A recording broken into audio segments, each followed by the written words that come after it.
What is going down? We here. We made it. We made it. Let me get all my screens organized. Happy to be here.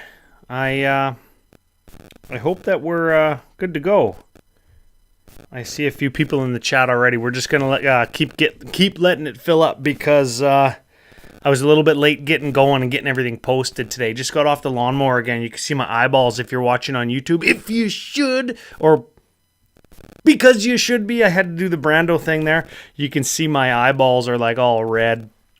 But we're here, and I've got the comments up on a different screen today. So I see Rob, Anthony, what's up? Not the same person, not Rob Anthony. That would be pretty cool if I had a celebrity tuning in.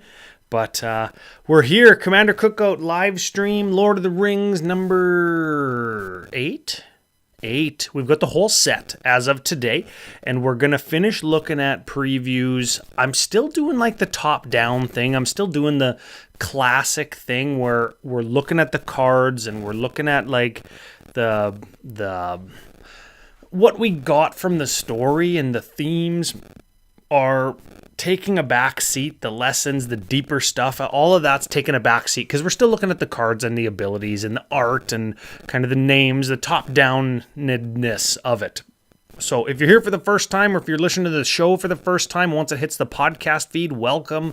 Commander Cookout everywhere on socials. Or CCO Podcast. You can find it either way. CommanderCookout.com is a list of everything we've ever done, pretty much. Back episodes, altered art cards, website, links to our Patreon, links to buying Command Fest packages for Command Fest Edmonton, which is fast approaching, where I'm actually heading the Council of Command Fest there. That was announced just this week. I'm doing the Council of Command Fest, and it's how do I describe it? It's essentially a deep dive into the importance of Lord of the Rings, Tales of Middle-earth from a magic perspective. And I'm going to be looking at, so far, I'm still preparing. I'm 7 days out and a little bit overwhelmed, but it's going to be essentially why it's important and how a primary linguistic work like the Lord of the Rings or Tolkien's Legendarium, how the characters and the species and the races within the world are generally derived from language in origin, back like in the teens and 20s, like 100 years ago, and how, because it's about language, we can transfer that into the language of magic, and then the language of magic is actually how we communicate when we play. And that's why this is going to be important, because you can essentially translate Tolkien themes, ideas, life lessons through magic to people that you would normally not be able to communicate effectively with. Those would be people that maybe speak a different language, or where there's an age gap, or where there's a skill gap, and we can use magic to do that. So that's kind of what it's going to be about. And essentially, Rye Elrond? No, I don't know if we can call me Rye Elrond. Essentially, I'm going to use the Council of Command Fest, though, as a little bit of a guinea pig, in addition to the live streams, to kind of do a more significant, more maybe video essay piece. And that's going to be either relatively soon and or closer to the end of the year, once we know how the set has gone and done, and kind of the reach it has within Magic and outside of Magic to bring new people in. We're going to look at all that stuff, but all of that has to materialize first. So we are today, instead of looking at all of that, because I haven't got all that kind of organized in my head yet, we're looking at spoilers again. Or, sorry, I can't call them spoilers. They're previews. They're previews. Welcome if it's your first time. Please feel free to share the show with anybody who likes Lord of the Rings, anybody who likes Magic long-form discussion. I know sort of other social media platforms are going away from that, but I very much want to use YouTube for very in-depth, long-form thinking, conversation, discussion about this product in particular, because I've got all that kind of stuff I just talked about jumbling around in my head, and you guys can help me make sense of it. You guys can all help me make sense of it. And it's going to start today. It's going to be in Command Fest Edmonton, and let's get going. We have got here. Let me get the screen up. Pew pew. Scryfall. How many cards we got here? As of today, 404 cards. Let's just give this a refresh while I wet the old whistle here. See, they reordered them on me. What are they doing? What are you doing, Scryfall? Now, also, I've got the card image gallery, which has them in Wooburg order. We're going to reload this, make sure we've got everything. I think maybe this is what I'm going to use, is the card image gallery. Sorry, my eyeball is just, it's killing me. It's killing me. You'd see it on the stream. It's like all bloodshot and red. It's so dusty. Oh, it's so hot here right now. But anyways, we haven't gone in any particular order. Last week we were looking at the legends, which I can't separate or organize to in this format. So maybe I got an idea here. We're going to go to Scryfall. We're going to go, no Phaeton making fun of me for my 7,000 tabs open. We're going to go to Creature and Legend just for the time being. And then we're going to go search for sets. We're going to go Lord of the Rings and where's Commander? How do I do Lord of the Rings Commander? Man, this is what I should have had beforehand.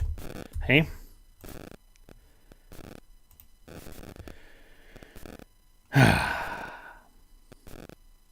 Where's the how do I get somebody give me in the comments?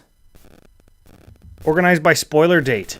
Oh, that's a good idea. No, I don't want to do that because no. I want legends, and I want legends from both sets. And I had it before, but now I don't have it. And I can't find where the Commander products are. Tales of Middle-earth Commander. See, they always call it something different. Anyways, we got them both. We're going to search. We got 121 Commanders. That's frickin' great, hey? And some of them I haven't even seen yet. Full disclosure, the complete preview, the whole set is out. And I'm really taking my time with it. Some cards I'm really stewing on and thinking about. And I haven't read every card yet. And I have not read every commander yet. And this Aragorn Company Leader, have not seen. I have not seen this card yet.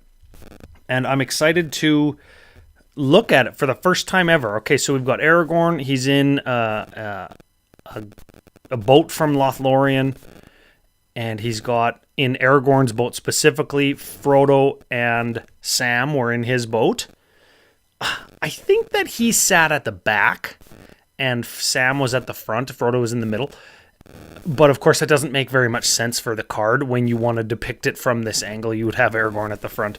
3/3 for white, green, 1 human ranger. He's still a ranger here. And he's been green-white pretty much the whole time. Whenever the ring tempts you, if you choose a creature other than Aragorn, Company Leader, as your ring bearer, put your choice of a counter among First Strike, Vigilance, Death Touch, Lifelink on Aragorn. Whenever you put one or more counters on Aragorn, put one of each of those kinds of counters on up to one other target creature. Whew. Lots going on there. So he leads from the front. When he gets a counter, he's going to give somebody else a counter. He is going to lead by example or inspire the people around him to become better. This seems like a very Aragorn piece. I like it for that reason. Whenever the ring tempts you, if you choose somebody other than X, we've seen that on a couple cards now, and that incentivizes us to not give somebody the ring. I like that. And I said it last week. This isn't going to be a stream or content where I say things like, well, they should have done this. It would have been better if they did that. I would have done it this way. It makes more sense flavorfully if they did this. I'm not going to do that because I'm not a game designer, and I'm confident that the people that made the card, either or both of these things, either know more about game design and how cards need to be worded to work a certain way, and they know enough and or consulted people who know enough to make it still thematically or accurate to the text or the lore. We say lore in Magic. I say text when I'm talking about Tolkien stuff. Is it accurate compared to the text? And I think it is. Like, if you choose somebody that isn't Aragorn, well, Aragorn never has the ring.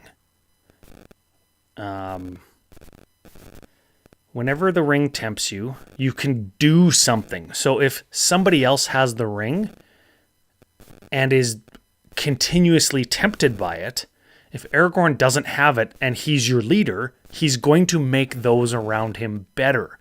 And this is an important thing that Aragorn does. He's the one that, he's the leader of the company, of course, says the card. He's the leader of the company. I shouldn't say the leader. He's the guide. He's the guide until Moria, where Gandalf falls, and then becomes the leader. And this is after that point when he is the leader, post Lothlorien. So he's making those around him better. And when and where do we get to see that? When and where do we get to see him making those around him better? He inspires Legolas and Gimli, or he says that we got to do all the stuff after Boromir dies. We got to honor him, put him out onto the river. They sing. He's the guy that decides that we should go after Merry and Pippin and save them.